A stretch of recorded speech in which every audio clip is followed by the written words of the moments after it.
Kemi was a young woman full of life and dreams. She lived in a small, quiet village where everyone knew each other. Life seemed simple, but in this village, traditions were strict and mistakes were rarely forgiven. At just 19, Kemi found out she was pregnant. The father of her unborn child, a young man she loved deeply, abandoned her as soon as she shared the news. Instead of support, her parents were furious. "You have brought shame to this family," her father said. Her mother, though sad, stood silently by her husband's decision. Within days, Kemi was disowned. The villagers gossiped endlessly, calling her names and treating her like an outcast. "Who will marry a girl like that?" they whispered behind her back. Feeling broken but determined, Kemi decided to leave the village. She packed a small bag, carrying only a few clothes and the little money she had saved. With nowhere else to go, she traveled to a small town several miles away. In this new town, life was harsh. Kemi struggled to find work, and being pregnant only made it harder. People were reluctant to hire her. "We need someone strong," they would say, shaking their heads. But Kemi refused to give up. She started doing odd jobs, washing clothes, cleaning homes, and selling fruits in the market. Even with her growing belly, she worked tirelessly. Months later, Kemi gave birth to a beautiful baby boy. She named him Henry, promising herself that she would give him a better life, no matter what it took. Holding him in her arms, she felt a new kind of strength. Henry became her world. As time went on, Kemi caught the attention of a few men. She was beautiful, hardworking, and kind. But each time a man showed interest, they pulled away when they learned about Henry. "I can't compete with your son for your attention," one of them told her. Another man, though kind at first, quickly lost interest, saying, "You will never love me fully." It hurt Kemi deeply. She wanted to love again, to have a partner to share her struggles with, but no one seemed willing to accept her and her child. She began to believe that maybe she was meant to walk this journey alone. Despite the heartbreak, Kemi kept moving forward. She worked harder than ever, saving every naira she could. Slowly, she started a small business selling fabrics, and though it wasn't much, it was enough to feed and clothe Henry. At night, when Henry was asleep, Kemi would look at him and smile through her tears. "I'll do everything for you," she whispered to him. "You'll grow up strong and successful, my son." Kemi's days were often busy with work and caring for her son, Henry. At 10 years old, Henry was a bright and curious boy. He loved school and always came home eager to tell his mother about his day. Their small house was often filled with his laughter, and Kemi felt a deep sense of pride watching her son grow. One sunny afternoon, as Kemi prepared a simple lunch, Henry returned from school with a thoughtful look on his face. He hesitated for a moment before sitting down at the small wooden table. "Mama," he began, his voice soft. "Yes, my dear. How was school today?" Kemi replied, her back turned as she stirred the pot on the stove. "Mama, do I have a father?" Kemi froze. She felt the wooden spoon in her hand tremble slightly. In all these years, Henry had never asked about his father. She had hoped he might never ask, but here it was, the question she had dreaded. She turned slowly to face him. Henry's big, curious eyes looked up at her, filled with innocence and longing. She pulled a chair and sat beside him, placing a hand gently on his. "You do have a father, Henry," she began, "but he isn't with us. He left a long time ago, even before you were born." "Why did he leave us?" Henry asked. Kemi took a deep breath, her heart aching at the memory. "When I found out I was going to have you, I told your father. His name is Femi. At first I thought he would be happy, but he wasn't. He said he wasn't ready to be a father and wanted nothing to do with me or the baby. I begged him, Henry. I begged him to stay, but he walked away." Henry's face was solemn, and Kemi felt a pang of guilt, but she knew he deserved the truth. "After that, my parents disowned me, and I had to leave the village. I haven't seen Femi since, and I don't know where he is or what he's doing now." Henry was quiet for a moment, processing her words. Then he reached out and hugged her tightly. "It's okay, Mama. You're the best parent I could ever have." Kemi held him close, tears welling up in her eyes. She silently vowed to be enough for him, to give him everything she could so he wouldn't feel the absence of his father. The following day, Kemi took Henry to the market to buy a few household items.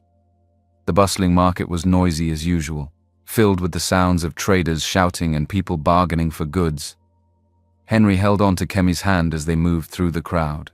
As they walked past a fabric stall, Kemi suddenly stopped in her tracks. There, standing just a few feet away, was Femi.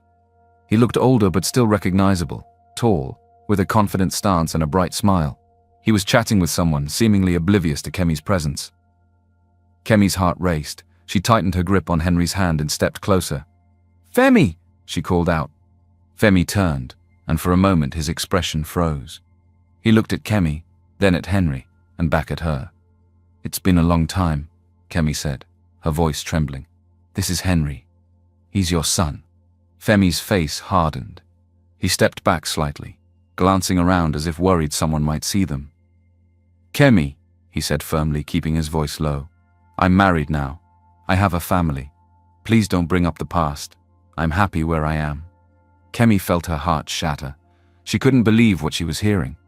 "But Femi," she pleaded, "Henry deserves to know his father.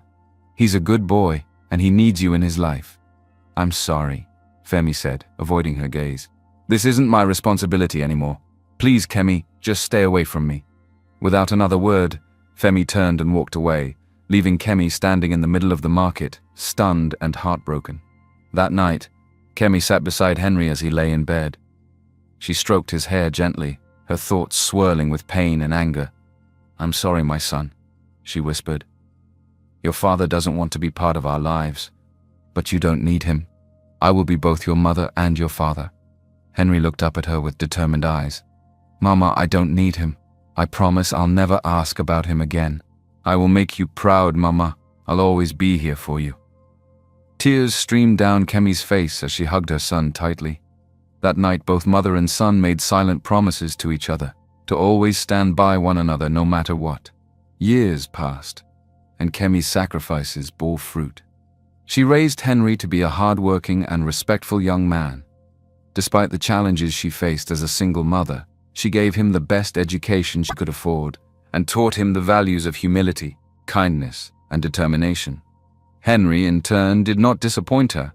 He excelled in school and later graduated with honors, quickly rising in the business world. His intelligence and work ethic helped him build a thriving tech company, making him one of the most successful young men in the city. Now wealthy and undeniably handsome, Henry attracted attention wherever he went. Women were drawn to his confidence and charm, but Kemi noticed something that troubled her. Many of these women seemed more interested in his wealth than in who he was as a person. At social events, they would surround him, laughing at his jokes and competing for his attention. Kemi saw through their shallow compliments and eager smiles. They didn't know the Henry she had raised, the boy who had grown up with nothing but a dream and a strong will. One day, as Henry visited Kemi at home, he shared some news that startled her. "Mama, there's someone I've been seeing," he said casually, sitting across from her at the small dining table. Kemi looked up from the fabric she was folding. "Someone? A woman?" Henry nodded with a smile. "Her name is Jane. We've been together for a while now. She's amazing, Mama. Beautiful, confident, and sophisticated. I think she's the one." Kemi's heart sank a little, but she forced herself to smile. "You've never mentioned her before. Why haven't you brought her to meet me?" Henry hesitated. "She's been busy with work. She's a fashion designer and her schedule is packed, but I promise you'll meet her soon." Kemi nodded, though unease crept into her heart. She didn't want to judge a woman she hadn't met, but she couldn't ignore the pattern she had seen in so many others. Later that week, Henry made a decision. He invited Jane over to his house for a private dinner, planning to propose. Jane, as always, looked stunning. Her flawless makeup and elegant dress complemented her striking features. She carried herself with the confidence of someone who was used to being admired. During dinner, Henry reached for her hand and looked into her eyes. "Jane," he began, "these past few months have been the best of my life. You've brought joy and excitement into my world, and I can't imagine my future without you." Jane's smile widened as Henry pulled out a small velvet box and opened it, revealing a diamond ring. "Will you marry me?" he asked. Jane gasped, covering her mouth with her hands. "Henry, yes. Of course I will." As they embraced, Henry felt a wave of happiness, but somewhere deep inside, a small voice whispered his mother's words, "Are you sure they care for you and not just your money?" Henry decided to tell Kemi the next day, eager to share the good news. "Mama," he said, grinning, "Jane and I are engaged." Kemi's smile faltered for a moment, but she quickly recovered. "That's wonderful, my son. When will I meet her?" "Very soon, Mama," Henry replied. But Kemi couldn't shake her unease. She had seen too many women try to charm her son, and something about Jane's description, beautiful, sophisticated, and confident, set off a quiet alarm in her heart. Kemi lived a simple life despite her son's growing wealth. She preferred staying in her modest home, surrounded by familiar neighbors, rather than moving into Henry's luxurious mansion. She enjoyed her independence and felt a deep connection to the small community that had supported her. One evening, Kemi made her way home from the local market with a bag of fruits and vegetables. The streets were quieter than usual, and she quickened her pace, clutching her bag tightly. Out of nowhere, 3 men emerged from a dark alley. Their faces were partially hidden, and their movements were intimidating. "Madame, drop the bag," one of them barked, stepping closer. Kemi froze. "Please, I have nothing of value," she stammered, trying to back away. But the men didn't listen. One of them grabbed her arm roughly, making her cry out. "Let her go," a voice rang out from behind them. The thugs turned to see a young woman standing a few feet away. She was petite but carried herself with surprising confidence. "This is none of your business," one of the men growled. The young woman didn't budge. "You heard me.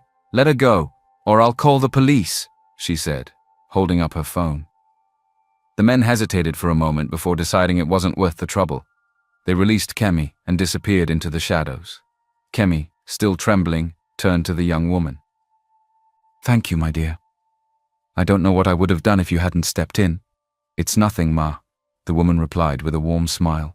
"Are you okay? Do you live nearby?" Kemi nodded. "Yes, I live just a few streets away. My name is Kemi."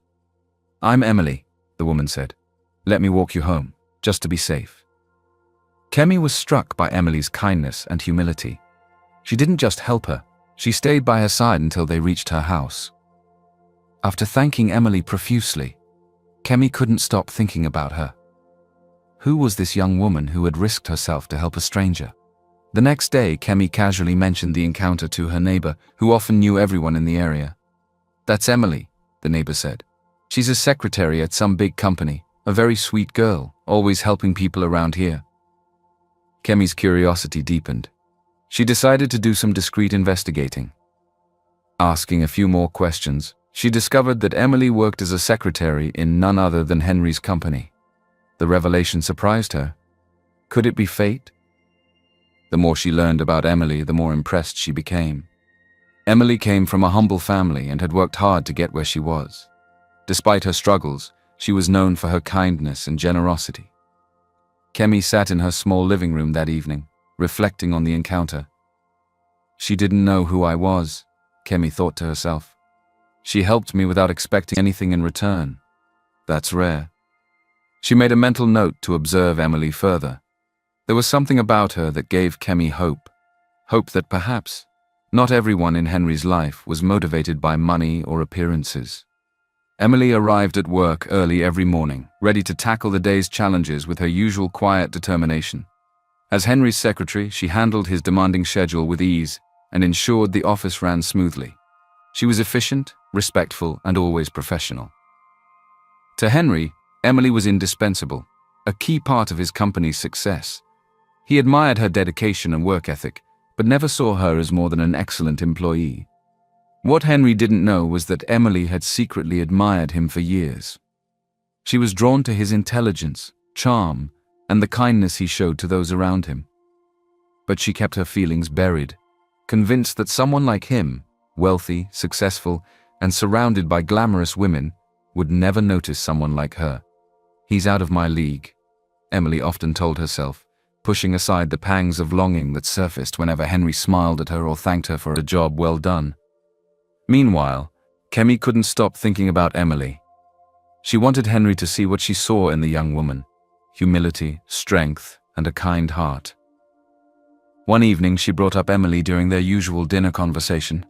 "Henry," she began as they sat in the dining room of his luxurious home, "there's something I want to tell you." "What is it, Mama?" Henry asked, looking up from his plate. Kemi hesitated for a moment before continuing.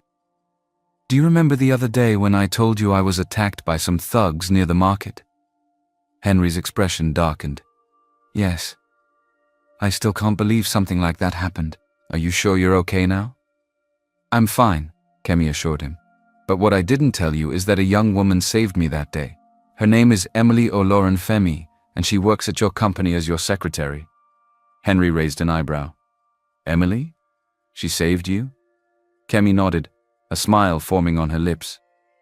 "She didn't know who I was, but she stepped in without hesitation. She was brave, kind, and didn't expect anything in return. It made me think, I wish Jane had a heart like hers." Henry leaned back in his chair, considering his mother's words. "Emily is a good person," he admitted. "She's hardworking and humble. I rely on her a lot at the office, but what?" Kemi pressed. Henry shrugged. "I know what you are driving at, Mama, but I've never thought about her in that way. She's simple. I mean, I respect her, but I'm usually more attracted to women who are sophisticated, like Jane." Kemi's smile faltered slightly, but she didn't let her disappointment show. "Sophistication is nice, Henry," she said gently, "but it's not what makes a good wife. A selfless heart, loyalty, and kindness. That's what truly matters." "I know, Mama," Henry replied, "and I promise I'll keep that in mind. But Jane is nice too, and I'm sure you will like her after you meet her." Kemi nodded, though her unease lingered. She didn't want to interfere in Henry's decisions, but she couldn't shake the feeling that Jane wasn't the right woman for him. As the evening went on, Kemi couldn't help but wonder how she could make Henry see beyond appearances and appreciate the things that truly mattered in a partner. Kemi could no longer keep her concerns about Jane to herself. After her conversations with Henry, she grew even more uneasy about his engagement. She needed to know if Jane truly loved Henry for who he was, or if she was simply drawn to his wealth and status. One evening, as they sat together in the living room, Kemi shared her plan. "Henry," she began, "I need to know if Jane is the right woman for you. I can't shake the feeling that something is off. Will you let me test her?" "Test her?" Henry asked, frowning. "Yes," Kemi said firmly. "I'll move into your mansion, but not as your mother. I'll be your maid, and we'll see how Jane treats me when she thinks I'm powerless. How a person treats those they think are beneath them reveals their true character." Henry sighed, shaking his head. "Mama, do you really think this is necessary? Jane is busy planning our wedding. She's not going to focus on the staff." Kemi's gaze was steady. "Henry, if you truly want me to support this marriage, you'll let me do this. If she passes the test, I'll welcome her with open arms." After a moment of hesitation, Henry relented. "Fine, Mama. I'll go along with it, but I'm only doing this for your peace of mind." A few days later, Kemi packed a small bag and moved into Henry's mansion. She dressed in plain clothes, wrapped a scarf around her head, and kept her demeanor humble. The house staff, who were loyal to Kemi, were told to address her as Iyabo, the new maid. That evening, Henry invited Jane to move in with him temporarily, claiming it would help them finalize their wedding plans. Jane arrived in her usual stunning style, wearing a designer dress and carrying expensive luggage. Henry introduced Kemi as the new maid. "This is Iyabo," he said curtly. "She'll take care of things around the house." Jane barely glanced at Kemi, offering only a dismissive nod before turning her attention back to Henry. The next morning, Kemi began her duties as a maid, cleaning, cooking, and serving meals. She noticed that Jane didn't acknowledge her unless she needed something. Even then, her tone was sharp and condescending. "Iyabo, bring me some water," Jane called out from the couch one afternoon. When Kemi quickly complied, Jane didn't even look up from her phone. Kemi tried to engage Jane in small talk during her chores, but Jane only responded with brief, uninterested answers. One evening, Henry decided to escalate the test. As Kemi served dinner, he deliberately raised his voice, shouting at her for no reason. "Iyabo, why is this food cold?" he barked, slamming his fork on the table. Kemi bowed her head, playing her role perfectly. "I'm sorry, sir. I'll warm it up right away." Jane watched silently, her expression unreadable. She didn't say a word in Kemi's defense, nor did she question Henry's behavior. After Kemi left the dining room, Henry turned to Jane. "Do you think I was too harsh on her?" Jane shrugged. "She's just a maid, Henry. If she made a mistake, she should fix it. You shouldn't feel bad about holding her accountable." Henry's stomach twisted at her words. He had hoped Jane would speak up or show some compassion, but instead, she dismissed Kemi as if she didn't matter. Later that night, Kemi sat in her small room reflecting on the day's events. Her heart felt heavy, but she wasn't surprised by Jane's behavior. When Henry came to check on her, she looked up at him with sad eyes. "You see what I mean now?" Henry nodded slowly, the weight of the situation settling over him. "I didn't think she would act that way. I expected her to at least say something when I shouted at you." "This is why I wanted to test her," Kemi said. "Marriage isn't just about love, Henry. It's about character, kindness, and how someone treats the people around them. If Jane can't show compassion to someone she thinks is a maid, how will she treat your family, your future children?" Henry didn't have an answer, but he knew one thing for sure. Kemi's concerns were valid. Days turned into weeks, and Kemi's role as the maid in Henry's mansion gave her a front-row seat to Jane's true nature. Jane's dismissive and rude behavior became more apparent whenever Henry wasn't around. "Old woman, can't you move faster?" Jane snapped one afternoon as Kemi carefully dusted the furniture. "You're so slow, it's like watching a snail." Kemi swallowed her pride and kept quiet, knowing this was part of the test.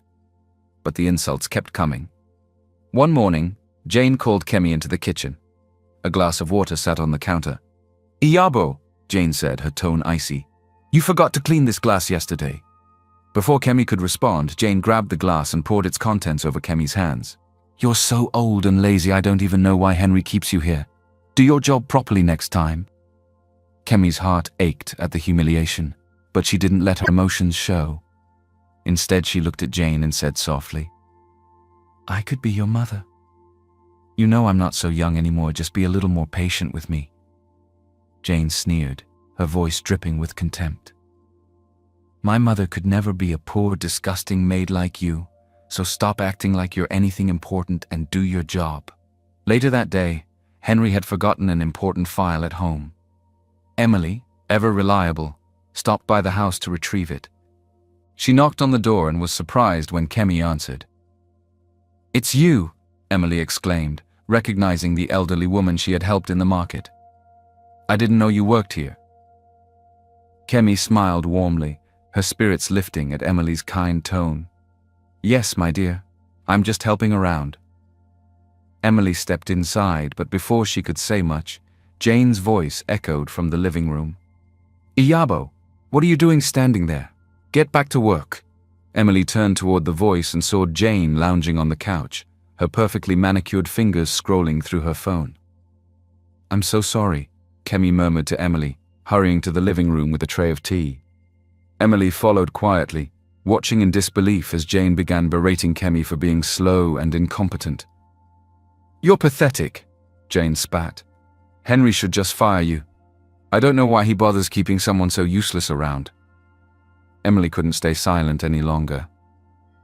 "Excuse me, Miss Jane," she said, her voice firm but polite. "But don't you think you're being a bit harsh? She hasn't even done anything." Jane looked up, startled. "And who are you to tell me how to talk to my staff? I'm someone who believes in treating people with respect no matter their position," Emily replied, standing her ground. Jane rolled her eyes. "You don't understand how things work here. This woman is paid to do her job, and if she can't handle criticism, she should leave." Emily turned to Kemi, her expression filled with concern. "Ma, if you ever want to leave this place, you're welcome to come and stay with me. No one deserves to be treated like this." Kemi felt tears sting her eyes, but she quickly wiped them away, nodding at Emily's kindness. Jane scoffed. "Mind your own business, little Miss Secretary, you're overstepping your boundaries." Emily held her ground. "Kindness is never out of bounds, Miss Jane. Maybe you should try it sometime." Jane snapped. "If you're done playing hero, you can leave now. I have better things to do than argue with someone like you." Emily retrieved the file she came for and gave Kemi a parting look. "If you ever need help, please don't hesitate to reach out. she said softly before leaving. Kemi watched Emily go, her heart warmed by the younger woman's kindness and courage. The stark difference between Emily's treatment of her and Jane's cruelty was impossible to ignore. Later that evening, as Kemi sat in her small room, she reflected on the day's events. Jane's behavior had revealed the harsh truth she had suspected all along. Jane lacked the compassion and respect that Kemi believed was essential in a partner for her son. Emily, on the other hand, had proven once again that her kindness wasn't just a passing gesture. It was a fundamental part of who she was. It was a quiet afternoon in the mansion. Kemi, still disguised as Iyabo, had been sent to the market by Jane to buy groceries. Kemi didn't mind the task. It gave her time to think about how she would approach Henry about everything she had observed. She realized she had forgotten her scarf at home and decided to rush back to retrieve it. Just then, Kemi entered the house quietly. She heard Jane talking on the phone in the living room. The tone of her voice was sharp and agitated. Curious, Kemi paused, staying out of sight behind the partially open door. "I can't believe this," Jane was saying angrily. "I'm pregnant, and I cannot tell Henry because we've never been intimate. It's all because of that ridiculous advice from his mother. Wait till marriage, he says." Kemi's blood ran cold as she listened. Jane was pregnant? That didn't make sense. Henry had told her he was waiting for marriage. Wow, that means Jane has been seeing another man. "I can't lose Henry," Jane continued, her frustration clear. "He's my golden ticket. If I lose him, I lose everything." There was a pause as her friend on the other end spoke, and then Jane replied, her voice quieter but laced with desperation. "What do you mean, put something in his drink? Are you serious?" Kemi's heart began to race. She leaned closer, her breathing shallow as she tried to hear every word. "Look," Jane's friend said, her voice faintly audible through the phone. "If you don't act fast, you might lose him for good. Slip something in his drink, get him in the mood, and make it happen. If he finds out you're pregnant later, he'll have no choice but to marry you." Kemi couldn't believe what she was hearing. Her hands shook as she pulled out her phone and began recording the conversation. "I don't know," Jane said, pacing the room. "What if it doesn't work? What if he doesn't, go along with it?" Her friend laughed coldly. "Then you'll have to take more drastic measures. If you want that lifestyle, Jane, you have to fight for it. Do whatever it takes." Kemi's stomach churned as she captured the exchange on video. She couldn't believe the lengths Jane was willing to go to trap her son with another man's child. Jane finally stopped pacing and let out a heavy sigh. "Fine, I'll do it tonight. He'll be home late and I'll make sure it happens. He'll never know what hit him." Kemi stepped back silently, her mind racing. She had seen enough. She slipped out of the house without Jane noticing and headed to the market, her heart pounding with a mix of anger and fear. When Kemi returned to the mansion, she locked herself in her small room and replayed the video. The evidence was undeniable. Jane's cruelty and deceit went far deeper than she had ever imagined. She sat on the edge of her bed, her thoughts spinning. "What kind of woman is this?" she whispered to herself. "How can she be planning something so vile against my son?" It was late in the evening when Henry returned home after a long day at work. He looked tired as he walked into the living room, loosening his tie. Jane greeted him with her usual charm, planting a quick kiss on his cheek. "You look exhausted," Jane said sweetly. "Let me get you something to drink. It'll help you relax." Henry nodded absent-mindedly, sinking into the couch. In the kitchen, Jane moved quickly. She reached into her handbag, pulling out a small vial of powder. She glanced around to ensure no one was watching before sprinkling the substance into a glass of juice. A sinister smile played on her lips as she stirred it and carried it back to Henry. Meanwhile, Kemi, who had been monitoring Jane's every move, was prepared. She emerged from the shadows of the hallway, her eyes sharp and unwavering. "Henry!" Kemi called out just as he reached for the glass. "Wait!" Henry looked up, surprised. "Yabo, what's wrong?" "You can't drink that," Kemi said firmly, stepping into the room. Jane's face twisted with irritation. "What are you doing, Yabo? This is none of your business." "It is my business," Kemi shot back, her voice steady, "because I know what you put in that glass." Henry's brows furrowed. "What is she talking about, Jane?" Jane laughed nervously, waving a hand dismissively. This old woman is crazy. Henry, you need to get rid of her. She's been nothing but trouble since the day she got here. But Kemi wasn't backing down. Henry, I've tolerated enough insults for the sake of the test, but I can't stay silent any longer. I know exactly who Jane is and what she's been plotting. Henry! Jane interrupted, her voice shrill. Kick her out of this house right now. She's accusing me of nonsense. Henry held up a hand, silencing her. Iyabo, he said, his tone cautious.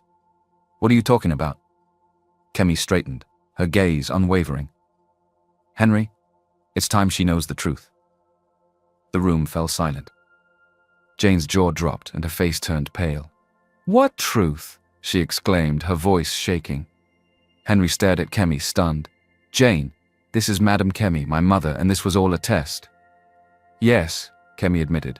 I needed to know the kind of person you truly are. And now, I have proof. She pulled out her phone and played the video she had recorded earlier.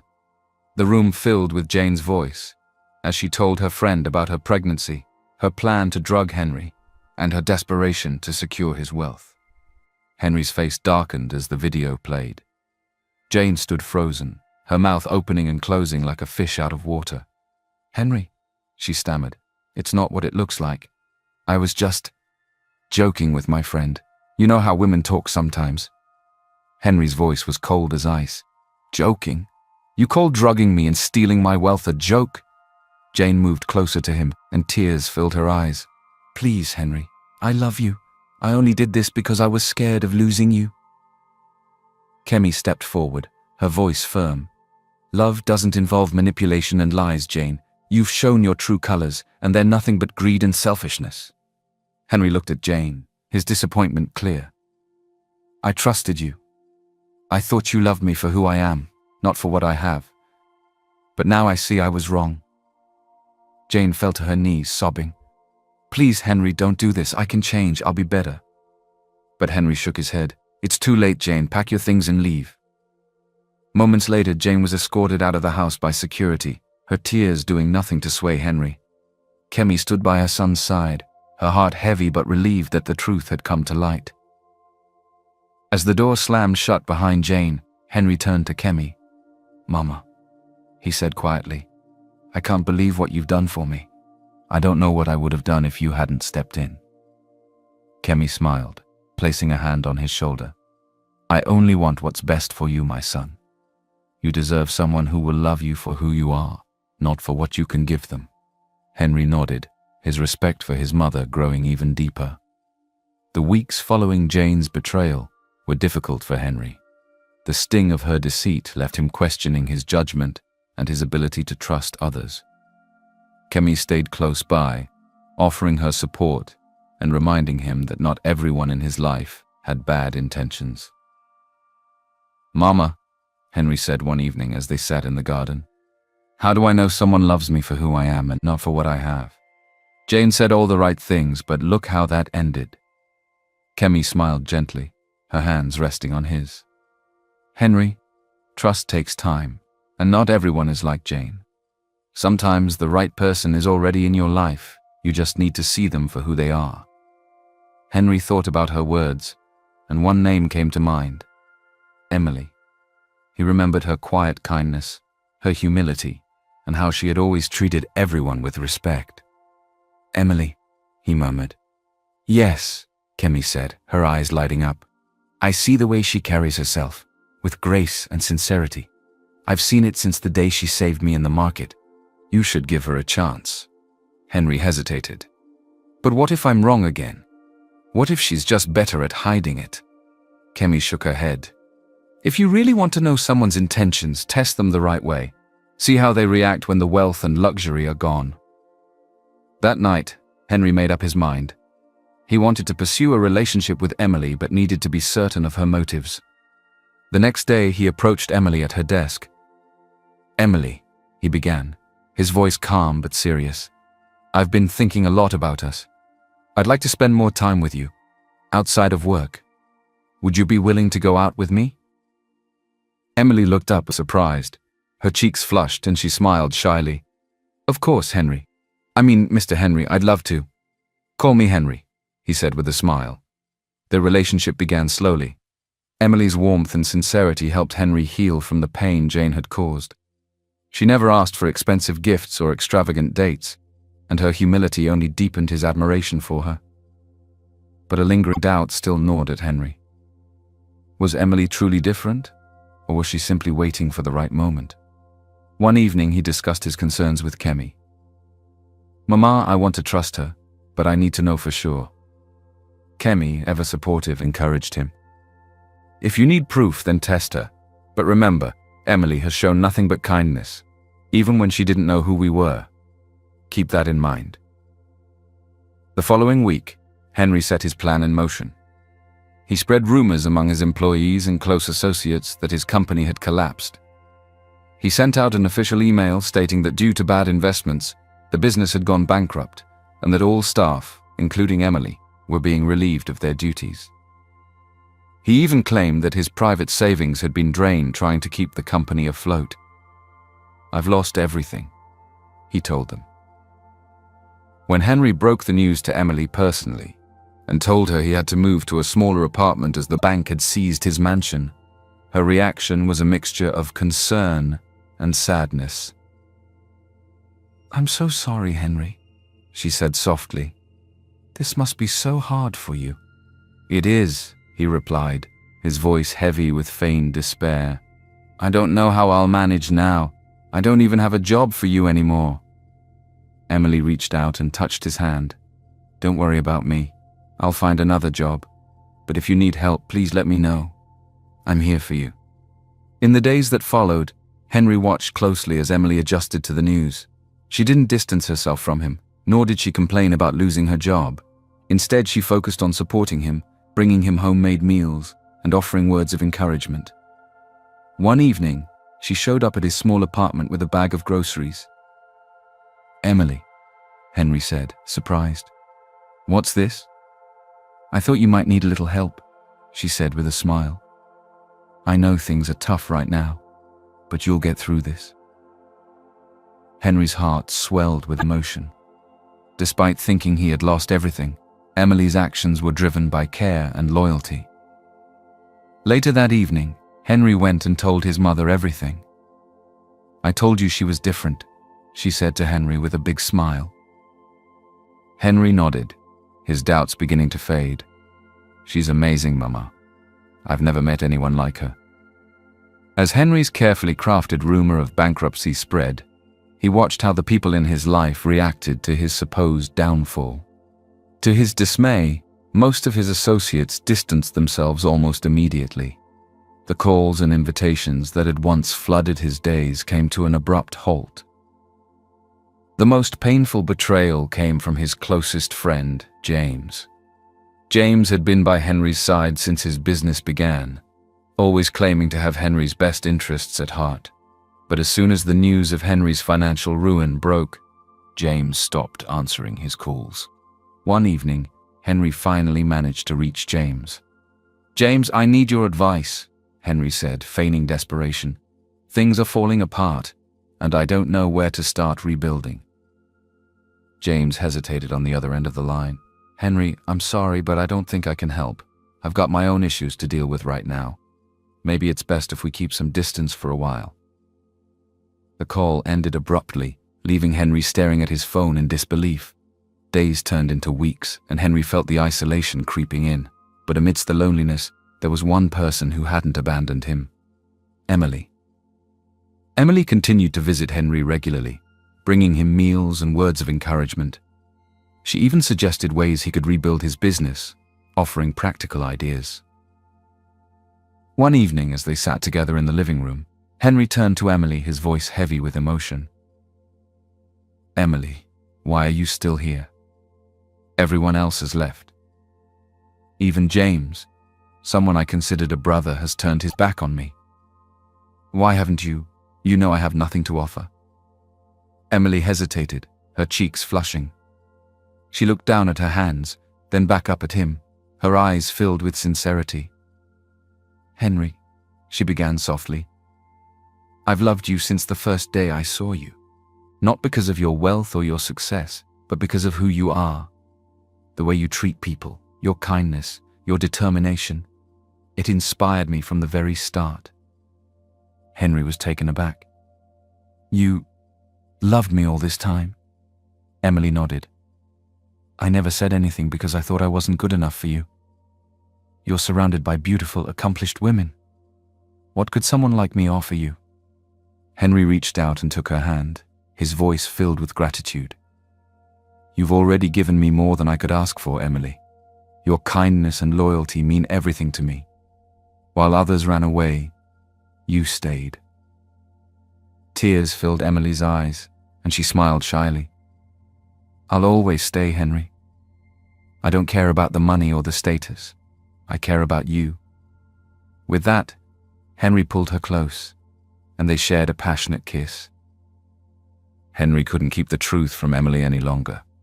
Her loyalty and unwavering support had proven her love beyond any doubt, and it was time to come clean. That evening, as they sat together in the living room, he looked at her with a seriousness that made her heart skip a beat. "Emily," he began, his voice low and steady, "there's something I need to tell you. I haven't been completely honest with you." Emily frowned slightly, concern flickering in her eyes. "What is it, Henry? Is something wrong?" He sighed deeply, running a hand through his hair. "The rumors about my company's collapse, about me losing everything, they aren't true. I faked it." Emily's eyes widened in shock. "What? Why would you do that?" Henry took her hands in his gaze filled with regret. "After what happened with Jane, I couldn't trust anyone. I needed to know if you loved me for who I am or if you were like the others, only here for my wealth." Emily pulled her hands away, standing up as she processed his words. Hurt flashed across her face. "You tested me. You lied to me about everything just to see how I'd react." "Yes," Henry admitted, and standing as well. "And I'm so sorry, Emily. It wasn't fair to you, and I hate that I doubted you. But through it all, you stayed by my side. You proved to me that your love is real." Emily turned away, her arms crossed as tears filled her eyes. She had been so vulnerable, pouring her heart out to him, and now she felt exposed. After a moment, she turned back to him. "I understand your fears, Henry," she said softly. "You've been hurt before, and you needed to protect yourself. But it still hurts to know that you didn't trust me." Henry stepped closer, his voice filled with emotion. "I know I don't deserve your forgiveness, but I'm asking for it anyway. You've shown me what real love looks like, and I'll spend the rest of my life making it up to you, if you'll let me." Emily looked into his eyes and saw the sincerity there. Slowly she nodded. "I forgive you, Henry. But don't ever test me like that again." "Never," Henry promised, pulling her into a tight embrace. Later that evening, Henry led Emily to the kitchen where Kemi was waiting with a warm smile. "Mama," Henry began, "I'd like you to officially meet Emily. Emily, this is my mother, Kemi." Emily's jaw dropped in surprise. "You're his mother? But I thought you were Iyabo." Kemi laughed, stepping forward to take Emily's hands. "Yes, I was Iyabo, but it was all part of the plan to test Jane, and in the process, I got to know you, a kind, humble, and selfless woman who saved me without even knowing who I was." Emily blushed, still processing the revelation. "I don't know what to say." "Say you'll stay," Kemi said warmly. "You're exactly the kind of person I've prayed for Henry to find. What are you waiting for, my son?" Henry smiled, reaching into his pocket. "You're right, Mama. There's no point in waiting any longer." He turned to Emily, his heart pounding with emotion, and got down on one knee. Emily gasped, her hands flying to her mouth as tears filled her eyes. "Emily," Henry said, holding out a beautiful ring. "You've shown me the meaning of true love. You've been my light in the darkest times. Will you do me the honor of being my wife?" Tears streamed down Emily's face as she nodded. "Yes, Henry. Yes." Henry slipped the ring onto her finger, and they embraced as Kemi clapped her hands joyfully. "This is the happiest day of my life," Kemi said. As the three of them stood together, they knew they were starting not just a new chapter, but a beautiful story built on love, trust, and family. The weeks following Henry's proposal were filled with joy and excitement. With Emily by his side, Henry returned to his business, more determined than ever to grow his company. The fake rumors of bankruptcy had not only exposed those who were disloyal, but also reaffirmed the importance of genuine relationships. Henry reinstated the staff members who had shown loyalty during the trial, and made a point to personally thank and reward those who stood by him. With his circle of trust now smaller but stronger, he felt a renewed sense of purpose. Months later, the day of Henry and Emily's wedding arrived. The ceremony was held in a lush garden, filled with vibrant flowers and the soft melody of a live band. Emily walked down the aisle in a stunning white dress, her radiant smile lighting up the entire venue.